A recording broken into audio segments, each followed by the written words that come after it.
Hey guys, this is Pache from Posh and Healthy, and we're here at the Don't Die Summit. So we're in the VIP lounge. We just got our Don't Die t-shirts.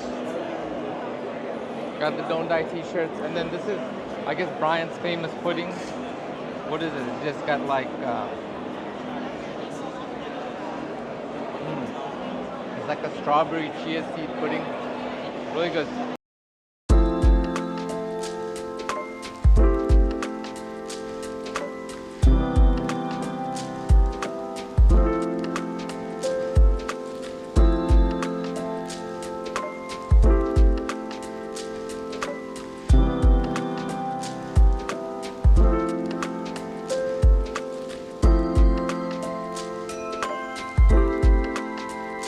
This is Porsche, and I just did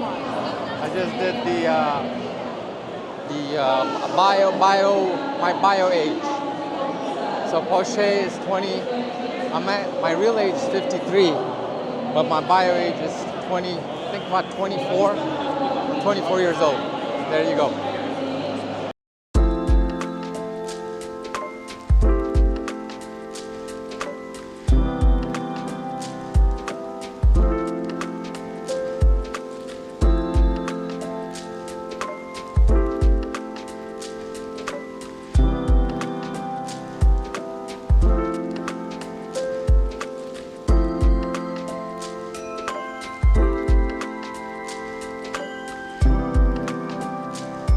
Well, So Porsche, he bought the Hookah 5400 Ultra, and a lot of things here are basically some iteration of red light therapy. So that Hookah kind of covers everything. Yes, the question is about studies. So yeah, certainly we are interested in doing studies. It's just that it's expensive, it's time consuming. And so the question is, where's the money going to come from and who's going to do it? We can do community-based studies, but those just lack the rigor. And so the question is, what do we want to study? Like, what is worth doing? And then two is, so we're interested. It's just to do a study. I think we look at this like 30, 40 participants, like $100,000. So yeah, so we have to figure out like what is worth doing a study on. That actually because most of the stuff we do like in the Blueprint stack, it's just like evidence-based stuff that's already out there, it's already been done. So like we have to figure out what studies we're doing.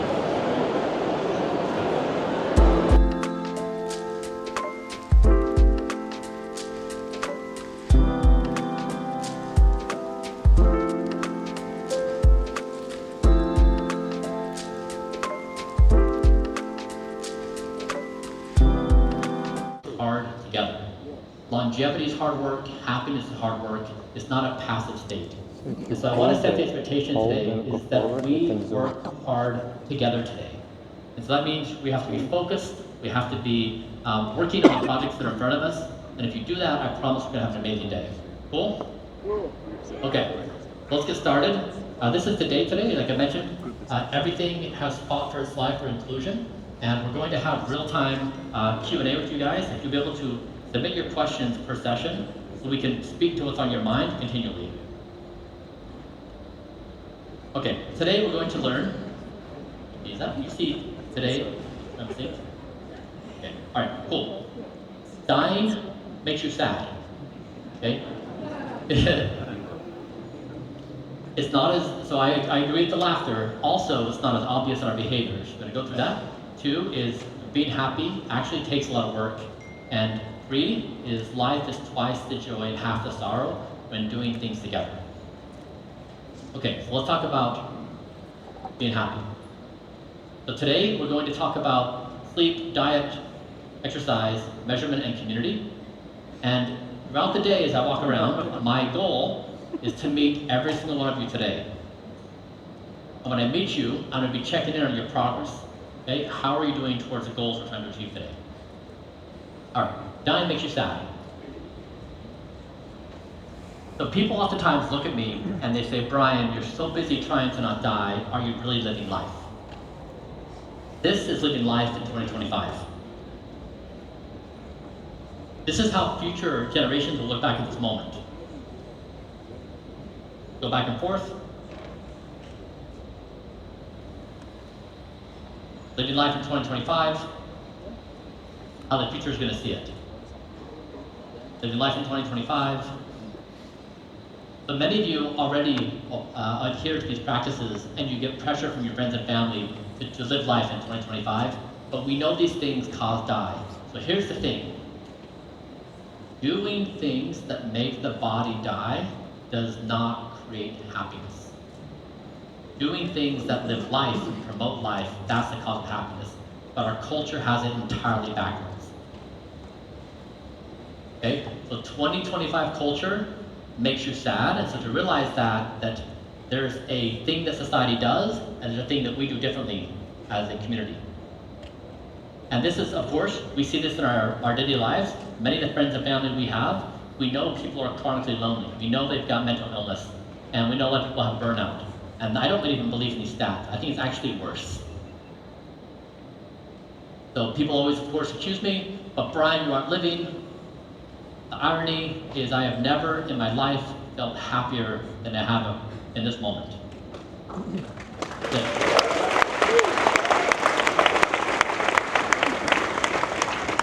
And this is so hard for people to understand that you can live a robust, fulfilling life and embrace the principles of wellness and health. Meanwhile, while doing this, I have achieved what I would say are the best biomarkers of anybody in the entire world.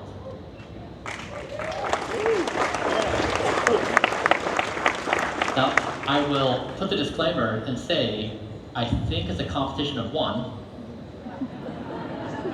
still. And so, if this claim is outrageous, I'm okay with it. Because the reason why I say this is because I'm trying to make a point that health and even happiness is a quantified framework. You can actually approach it through a scientific methodology. And by doing this, I'm saying, if you want to be healthy or you want to participate in the healthy conversation, post biomarkers. Because when I entered in the field of health and wellness, it was really very much about storytelling. It was like anecdotes and people expressing their personal experiences without data. So what I'm trying to do here is say, you can be healthy and you can do so through a scientific manner and post biomarkers. And if you want to beat me, like my markers are here. Interestingly, it's been 4 years. Others have not done it. So I think it takes time to incorporate these ideas, but they will. Okay, so you can be fun, you can be healthy, you can be a good parent and be healthy. There are companies that profit from your sadness. And so in February, I issued the No Fast Food February Challenge. Okay, so how about this? Everybody are self-starters. I don't think you need encouragement. It's also the case that you can focus on a very narrow set of things and achieve great results. You do not need a blood boy or a blood girl. They're nice, like kind of cool. Like, in a conversation, it's like, not a blood boy, you? But you don't need these advanced therapies. You can do basic stuff. They pay very high yields. And so if you experience some kind of anxiousness related to the number of things you need to do, you can tamper that down. You can really focus on a very small number of things and achieve big results. Oftentimes, the things people chase actually don't even have big results. Today, we're also going to talk about something that is potentially a little triggering. One, life priority. You want to build your entire life around sleep. That is the most counterintuitive thing in 2025. Okay? People brag about sleeping under their desk, or that they're so awesome they only need 4 hours of sleep. It does not work like that. Okay? I want you to make sleep your number one life priority because it is the best performance-enhancing drug in the world. I'm going to walk through how you can do this, okay? My credibility on this is I posted 8 months of perfect sleep, 100% every night for 8 months. I wanted to demonstrate you can in fact achieve high quality sleep in a predictable fashion. Okay? I'm just going to show you, not getting bad sleep is really bad. I'll give you 2 stats real quick. 1 night of bad sleep of 4 hours or less, your NK cells reduce by 72%. Now, NK cells are what surveil your body and try to kill cancer cells. Your body says, I'm I'm in such a critical state, I can't survey the body for cancer cells. They shut it down. Okay? You don't want that to happen. So you see this data here, it's really bad. By the way, Mike, Dr. Mike, I got so excited when the Olivo shot, I forgot about Dr. Mike. Dr. Mike, come on stage. Dr. Mike, good to see you. Mike's my physician, and he helps me not die. Today he's going to help you not die. So I got going without you. I'm sorry about that. All right. You know what you're doing. I believe. Did you get your elbow shot? I did get one. No. Oh, I'm gonna can you die. Dr. Mike get an elbow shot? I'm so sorry. I'll be okay. I have plenty of elbows. We rehearsed the whole thing, and I just like blew it. It's okay. I was so excited. I'll Okay. be here all day. Okay. So Mike and I go back and forth all day long. You're gonna see Mike is like this infinite place of knowledge. Okay. So here you go. 9 habits. Okay. So you are a professional sleeper. That is your mindset. Number 2, and so you've heard me say this before, but I want to do this again. Okay. The number one biomarker I'd focus on in your life are beats per minute, thereabouts. If I have that, I'm gonna have a perfect night's sleep. Now, a perfect night's sleep means my head hits a pillow, I'm asleep within a few minutes, I get 2 hours of REM, 2 hours deep, I'm up for less than 30 minutes per night. So usually, I don't wake up at all. And so on my stress score, it's just a straight line all night. My soul is at peace. Okay? Now that takes a lot of work, and if you do that, you wake up, you feel amazing. So here's how you do that, okay? One is, the reason why you want to go to bed at the same time every night is because in your circadian rhythm, you go to sleep, you drop into your deep sleep window. This is like a certain kind of sleep. This is when the trash collector rolls through your body and picks up trash and takes it out. If you miss your deep sleep window, the trash collector doesn't come through. The trash accumulates in your body. You're like New York City with all the trash out on the streets. You don't want that to happen, okay? So being to bed on time allows your body to have that deep sleep window for the trash collector to come through. So, see this in this graph here. This is Mike's sleep. You see how he goes to sleep, and he drops immediately down into that deep, the dark blue. That's his deep sleep window. That's when the trash collector is coming through, because Mike went to bed on time, his body said, we're on time, we can go through our process. Okay? So, number 5, to have your resting heart rate go down, you want to have your final meal of the day at least 2 hours before bedtime. So if you go to bed at 10 p.m., stop eating at 8 p.m. And then you want to experiment going to 7 p.m., then 6, and then 5. You're just experimenting with your body.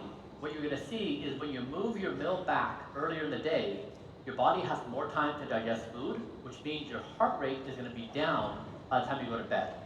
An experiment, so if you do this, your bedtime's at 10 p.m., and you have, let's say, a piece of pizza at 9 p.m., it's going to jack up your heart rate to be like the 60s, 70s, 80s. If you eat earlier, and your last meal is like 4 or 5 p.m., and it's a light meal like vegetables, legumes, berries, nuts, seeds, you're going to find your resting heart rate goes down. So build intuitions on when you have your final meal of the day and what you eat.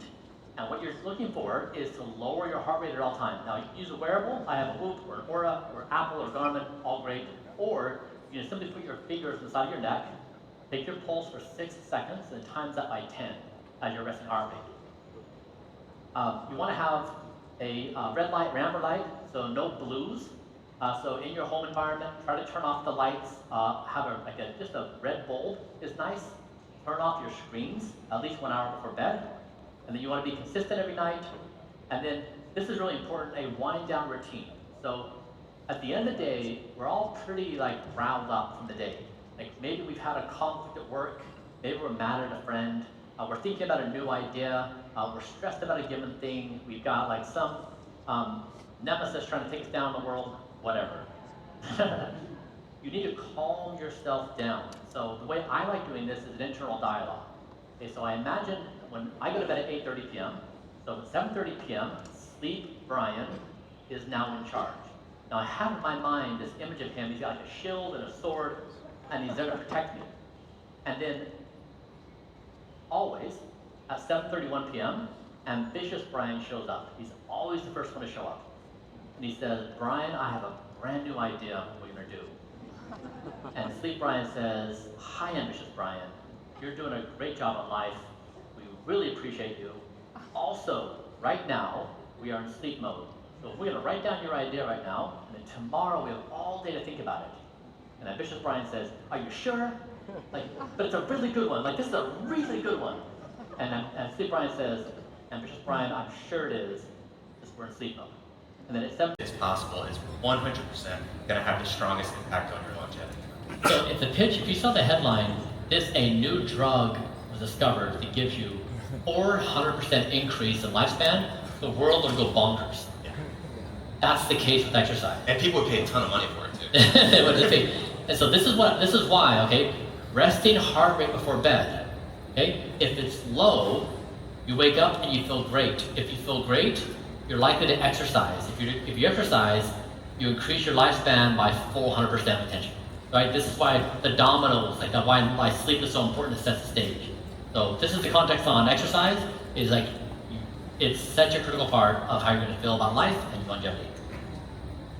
So when we talk about exercise, there's 4 main pillars. The first one we'll talk about is mobility. And what I would describe what we just did, the one-leg standing test, that's basically, it is a measure of what's called proprioception, which is your body's ability to understand where it is in space, and has a lot to do with mobility. Now there's other ways to train proprioception, but mobility is definitely one of the more important aspects of and I think a forgotten aspect of overall fitness, right? The ability to move through a range of motion is what prevents you from falling. This is what allows you to perform the fitness activities the way that they need to be performed in order to give you the most muscle mass, the most bang for your buck. So mobility is something that we should probably be spending about 60 minutes a week on. That can look like 5 minutes, most days of the week. That can look like 30 minutes on 2 sessions, or you can do it all at once on a 60-minute yoga session throughout the week. Mobility is important. Cardio. Cardio is extremely important for cardiovascular fitness. Surprise. You should be getting around 150 hours plus of cardio. Minutes. Hours? Whatever. You should be getting 1 million hours of cardio a week. He drives me. He's like, Brian, what's going on, man? Brian's only getting close. So 150 minutes of cardio per week, and that is a minimum, right? This is what like the American Heart Association and all of the associations will say. I would say that most people that are fit get well more than 150 minutes of cardio per week. Now when I say cardio, I'm really talking about zone 2, which is that level of intensity where you can still have a conversation, but it's like hard. Like, if you're jogging with a friend and you're trying to ask questions so you don't have to talk as much because you don't want to be the one talking, that's the level of activity that we want for zone 2. Generally that heart rate is somewhere between about like 100 to 130 for most people. So that's the goal, that's what we're going for when it comes to cardio. Resistance training, extremely important for muscle mass. Muscle mass is extremely important for longevity. It helps protect us against falls. It helps use up glucose so that we don't get insulin resistance and diabetes. Resistance training is necessary for men and women throughout our entire lives. And it's extremely important for longevity. We should be doing resistance training somewhere between 2, 4, sometimes even 5 times a week is really the goal that we should be going for. And this is things like squats, deadlifts, presses, dumbbells, body weight, barbells, all of those are perfectly fine. Machines are perfectly fine. However you choose to do it, just make sure that you get it done. And then HIIT training. HIIT training is underappreciated as a method of training, in my opinion. It is the best bang for your buck when it comes to VO2 max. VO2 max is the best metric for longevity. So if there's one thing I could have you focus on, maybe after sleep, it would be focus on driving your VO2 max up, because we know that that's what gets you that 400+% reduction in longevity that we've been talking about. Everyone, okay. Everyone, go back. Gotta go back. Okay, everyone, freeze. Don't move. Okay, now, go to the next slide. Don't move, don't move. How's your posture? I see a lot of you changing. So posture became a really important thing in my life because I discovered this internal jugular vein stenosis, and my posture was making it really bad.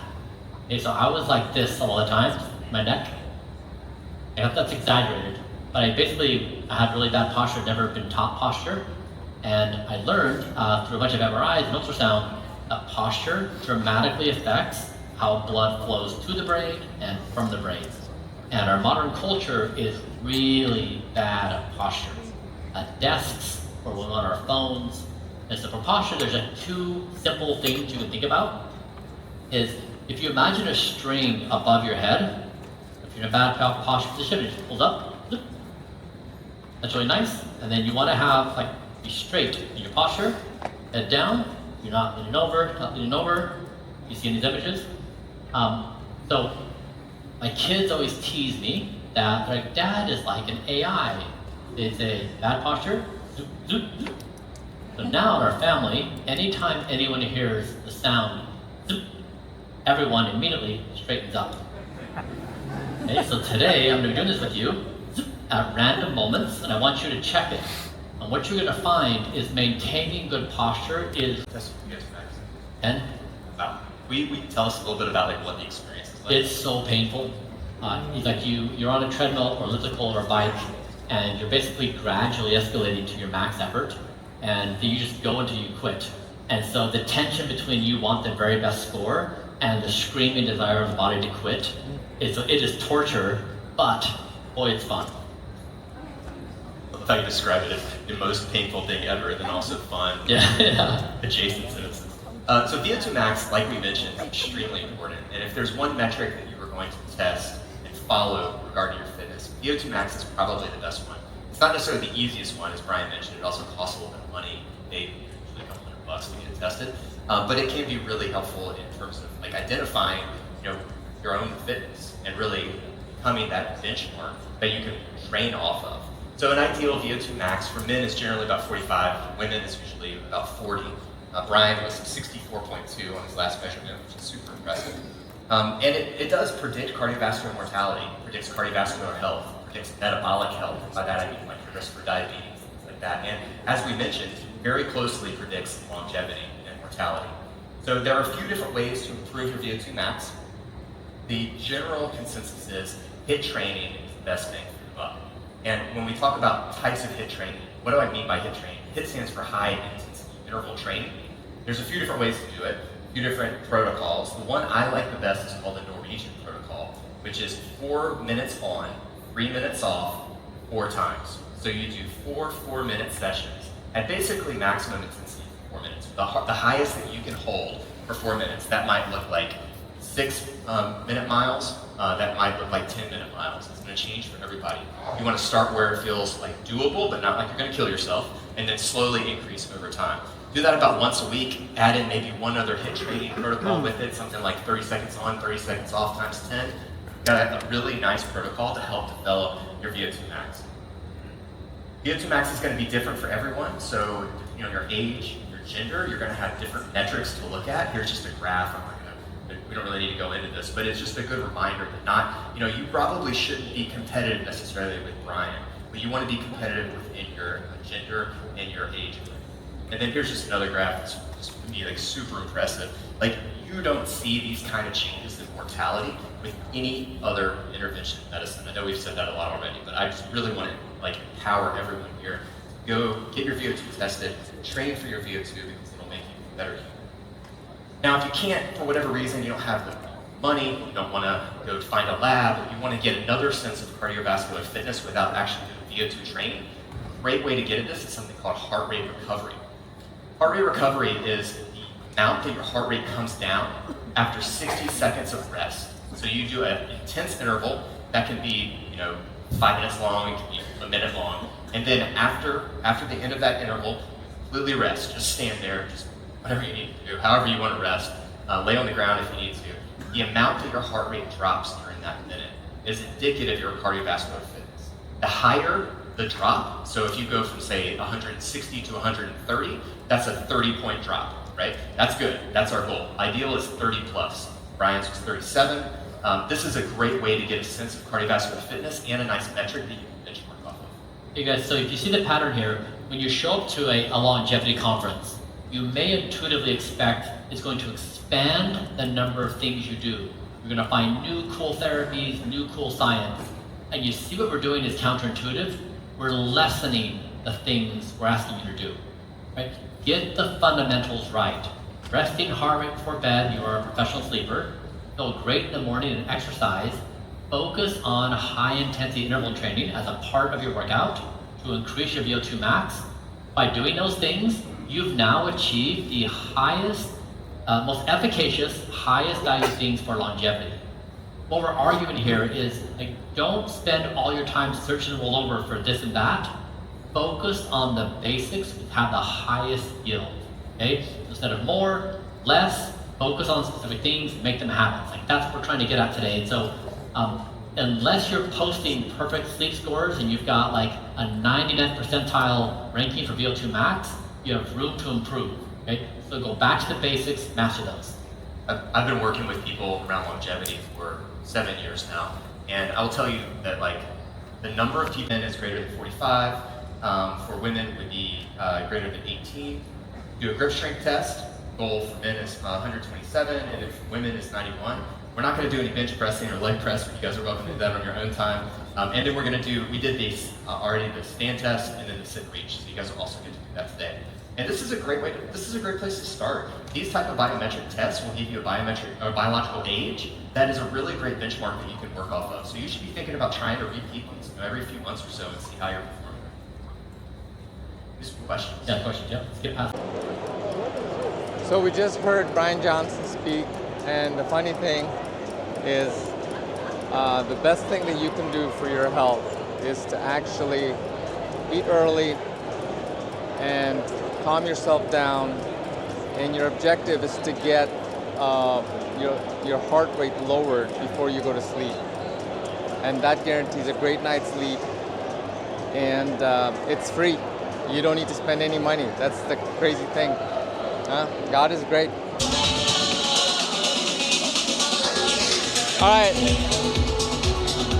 All right, this is the end. The rave. It's the rave. It's the rave, people. Woo! The rave.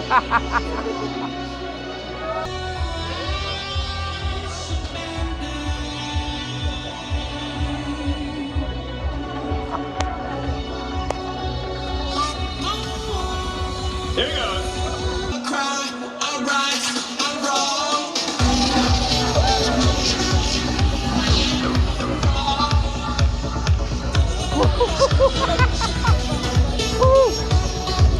All right, so it's 5 p.m. Thank you for being with us. We finished the Dondai conference. What we learned is, the good news is you don't have to be rich. You don't have to have a lot of money. Brian said, it's mastering the basics. It's going to sleep on time, getting 8 hours of sleep, and the most important vital is your pulse at the end of the day before you go to sleep. His is like 42. Mine's a little bit elevated, so I'm going to work on trying to eat earlier and they taught us the 4-7-8 breathing method, and I'm going to try that because I tried it inside.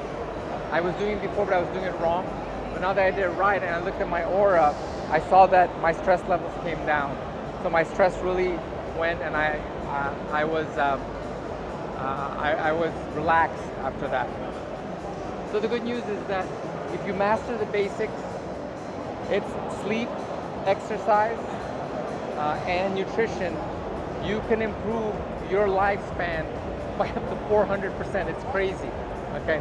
Everything that we saw here, the supplement, all the technology, it improves, but according to Brian and the doctor, it only gives you a 10 to 20% advantage, okay? But I don't know why, as human beings, we are so addicted to, finding that fountain of youth.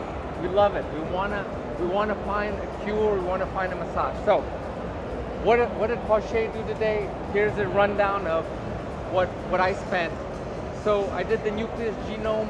They tested DNA, 800 markers. I want to know if I'm have a predisposition for a disease, and what can I do not get that disease. So that was for me and my wife. I spent $800 there. We did for the skin, we did a skin test with Hello Skin. We bought their vitamin C. Now, the regimen that I use is from La Mer. but I don't think we have a vitamin C in there, so we bought the vitamin C, 2 vials, $250. Then I bought the Pericium Brainwave, and it'll help with stress and anxiety. That was $650. Then currently for my hair I'm using Hims, but I'm gonna try Roots because they develop a hair serum that is based on your DNA. I spent $138 there. The most expensive purchase today was the Acorn Cell Freeze, where they took my follicles from the back and they're freezing them, and based on those follicles they're gonna grow they're gonna grow it in the lab, and then they're gonna provide serums for my doctor to use on my skin and my scalp. Now I bought it for me and my wife. One for each of us was $1,436, so that's a total of $2,872. Bite toothpaste was the cheapest thing. It was $32.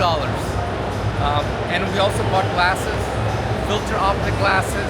Now these are high-end glasses. I have the cheap ones from Amazon, but these are the high-end filter optic glasses for the evening.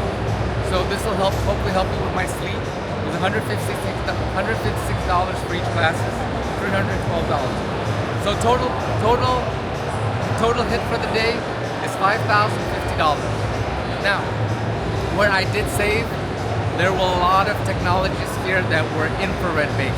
So some kind of infrared lighting for your, I think there were like four different companies offering different solutions for infrared. Masks for the shoulder.